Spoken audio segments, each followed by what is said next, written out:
yabo phasa etempela sibuya khona Yeah. mfowethu kuyaphila kodwa Kuyaphila. nazo ke mfowethu ngifisa uchazela insizwa ngoba uChristian noma simazela lapha ekakhulukazi einsizweni zomgangela mfowethu ngokubuka kwakho umgangela ubona ukweliphi izinga njengamanje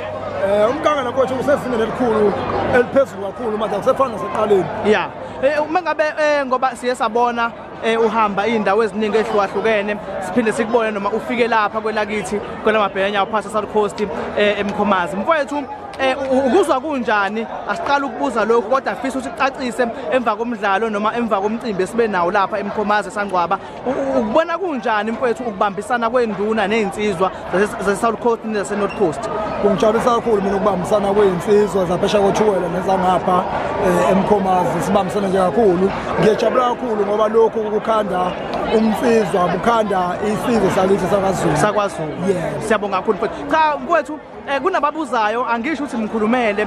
umfoka amakholwa yahlebe isiqhoka sakaNongoma ngokwaphesheya kothukela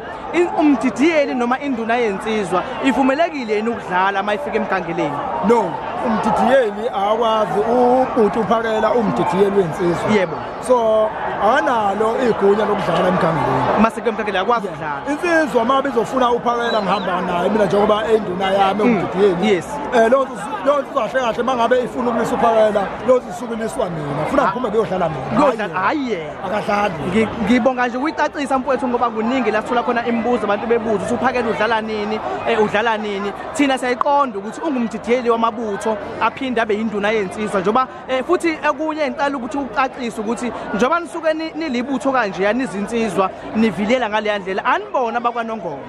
no cha sibona abanoNgoma sihlukene khona ubuka khona intembeni khona uNongoma khona umntuba yebo mfowethu kodwa uma senindawonye niba zinsizwa nibe nomoya wodwa umnsizwa yebo siba zingane nje nomuntu yedwa